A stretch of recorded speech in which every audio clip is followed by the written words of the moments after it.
काल मार्ग की जो पहली शक्ति है उसका नाम है अष्टभुजी दुर्गा। वो संसार की खूब संपदा देगी तुम्हें, दूध पुत जग सुख। और जो शैव मार्ग पर चलने वाले वो क्या कहते हैं, दूध पुत जग सुख मेरे नहीं किसी का मदा।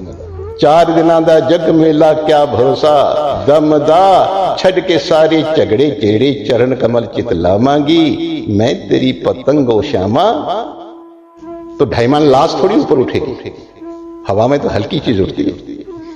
और प्रवृत्ति जो है ये जीवन को हल्का बनाती, विकार रहित बनाती। जो वस्तु ईश्वर से मिलती है वो शाश्वत है। और फिर काल मार्ग की पहली शक्ति से जो तुम्हें संपदा मिलेगी वो शरीर और संसार से संबंध रखने वाली होगी। शरीर और संसार से संबंध रखने वाली जितनी भी चीजें होती हैं वो नाश होने वाली होती हैं, क्योंकि शरीर और संसार से संबंध रखने वाली चीजें पैदा होकर नष्ट होती हैं, उनको जड़ कहते हैं। तो उनसे जो हमें सुख मिलेगा वो शाश्वत सुख नहीं मिलेगा, वो नाश होने वाला सुख मिलेगा। और अंततः वो प्राणी को जो है दुख के सागर में धक्का दे देते। और फिर उसकी दूसरी शक्ति उसको काली कहते हैं। फिर जो संसार की वस्तुएं मिलती है काली शक्ति फिर उनको खींचना छीनना शुरू कर देती है। फिर बड़ी पीड़ा आती, जो चीज आती है तो अब जब जाती है हाय मेरे महुए क्या हो गया ये। अब तुमने इतना नहीं जाना कि जो चीज तुम्हें प्रकृति से मिली है वो वियोगग्रस्त है, उसकी एक सीमा है, वो कुछ समय के लिए मिली है, वो सीमा के बाद वो चीज ले ली जाएगी। उसका हम सदुपयोग कर सकते हैं, उपभोग नहीं कर सकते। और फिर इन सांसारिक वस्तुओं को अर्जित करने के अंदर हमने जो अनातन काम किए होते हैं, क्योंकि जग माया दे संग संग चलती झूठ कपट और चोरी। इन चीजों को अर्जित करने के लिए झूठ का आश्रय लेना पड़ता है, चोरी का आश्रय लेना पड़ता है, कपट का आश्रय लेना पड़ता है, हेरा फेरी बेईमानी का आश्रय लेना पड़ता है। ये सब अनातन काम है। और इन अनातन कामों के फल स्वरूप फिर महाकाली मृत्यु के बाद नरकों में क्रियाशील होगी। ये जितने भी 5 स्कंद में तुम्हें नरक बतलाए गए ये महाकाली के ही अंडर है। तो वहां पर फिर सड़ता है आदमी बुरी तरीके से। और फिर जब धरा के ऊपर मृत्यु लोक में उसका जन्म होता है तो आशिम योनि मापना मूढ़ा जन्मनी जन्मनी। ये भगवत गीता में कहा है कि गधे कुत्ते सूअर का शरीर मिलता है।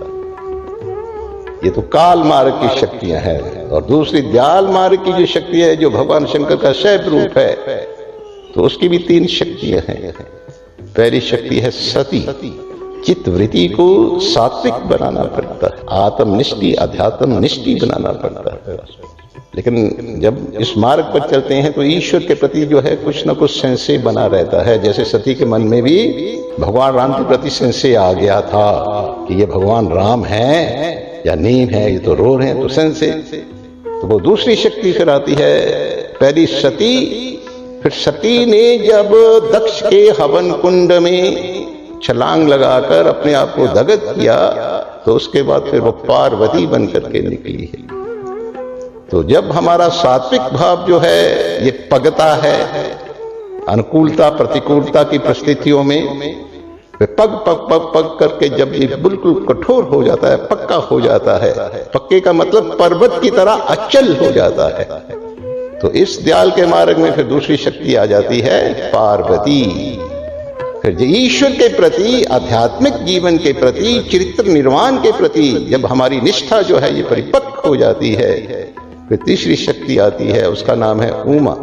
उमा कहते हैं शांति की देवी, शीतलता की देवी, मुक्ति की देवी। तो ये दोनों शक्तियां हैं। दयाल मार्ग भी है, काल मार्ग भी है, प्रेम मार्ग भी है, श्रेय मार्ग भी है, अमृत का मार्ग भी है, विष का मार्ग भी है। तो अब ये तो फैसला हम लोगों ने करना कि कौन से मार्ग पर हमने चलना है। जहां की हमारी तैयारी होगी, हमारी जीवन गाड़ी हमें वहां पर ही पहुंचा देगी। सबका बंधन पूजन करो, लेकिन लौकिक कामनाओं की लिस्ट बनाकर आगे मत रखो, नहीं तो वो बंधन के अंदर तुम्हें डाल देगी और बहुत उलझ जाओगे तुम इस धंधे के अंदर। तो करो और उसके बाद मन ही मन प्रार्थना करो, धर्मे मति रस्तु भगवती रति रस्तु, कि हमारी धर्म में मति बने और ठाकुर जी के चरणों में रति बने। गोपियां माता कात्यायनी की पूजा आराधना करती थी, लेकिन कृष्ण को मांगती थी। रुक्मणी ने देखो भद्रकाली के मंदिर की पूजा आराधना करती थी, लेकिन जब भी जाती थी वो कृष्ण को मांगती थी। वो संयत मणि के लिए जब ठाकर जी गए तो सारे द्वारका वासियों ने माता दुर्गा के मंदिर में अनुष्ठान किया है, लेकिन किसके लिए किया है कि हमारे ठाकर जी हमारे बीच में, और वो बीचों बीच में ही प्रकट हुए। भागवत पढ़ो आप। जिस दिन उनका अनुष्ठान पूरा हुआ है तो संयमत मणि को गले के अंदर धारण करके और जामवंती को अपने साथ ला करके मंदिर के बीचों बीच में ही प्रकट हो गए। तो भगवान ने जब किसी को स्नेह देना है, जब प्यार देना है, लाड देना है, दुलार देना है, तो वही तो माता बन करके आ जाती है। तो ये शक्तियां हैं, इन शक्तियों का जीवन के अंदर कभी भी दुरुपयोग मत करना, नहीं तो सारा जीवन ही तुम्हारा बिगड़ जाएगा। यही जीवन पहले नरक में बन जाएगा, पूरा नरक में। ये सारे सेंटर हैं हमारे भीतर, और ये जो सल्कस और गराई ग्लैंड ये पहाड़ियों जैसे हैं बने हुए। और साइंटिस्ट ये कहते हैं कि जिस व्यक्ति का ब्रेन करेले की तरह होता है वो बहुत इंटेलिजेंट होता है, मंदिर की तरह जिसका ब्रेन बना हुआ होता है भीतर। और डफर कौन होता है? बैंगन की तरह होता है जिसका बेगुन। तो ये सारी जितनी भी इन्होंने सुबह उनका उच्चारण किया है, तो सभी सेंट्रल पॉइंट भीतर हैं। हमारे भीतर की ये जितने भी सेंट्रल हैं, चित्र निर्माण से और आध्यात्मिक जीवन से ही ये पुष्ट बनेंगे, नहीं तो ये पुष्ट नहीं बनते हैं। और जितने पुष्ट बनेंगे उतनी सौंदर्य भीतर का, सात्विकता का वो बाहर झलकेगा। कोई बाहर का सौंदर्य पाउडर क्रीमों से थोड़ा बनता है, ये तो भीतर से बाहर तो आता है। तो चलो जी आज का करो प्रारंभ। आगे कालिय दमन की कथा आती है जी। बोलो जी, करो शुरू यहां से। एक दिन श्री कृष्ण को पीछे छोड़ करके गोप बालक गायों, बैलों और बछड़ों के साथ उस स्थान पर पहुंचे जहां श्री यमुना में कालिया हृदय था। उसमें सैकड़ों फनों वाला भयंकर विषैला कालिया नाग रहता था। इस कुंड का पानी कालिया नाग के विष के कारण विषायुक्त होकर सदा खौलता रहता था।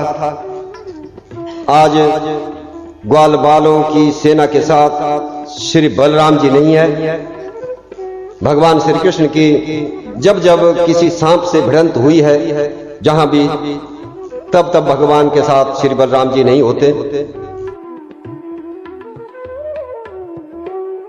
तो काल मार्ग की जो पहली शक्ति है उसका नाम है अष्टभुजी दुर्गा। वो संसार की खूब संपदा देगी तुम्हें, दूध पुत्र जग सुख। और जो शैव मार्ग पर चलने वाले वो क्या कहते हैं? दूध पुत्र जग सुख मेरे नहीं किसी का मदा।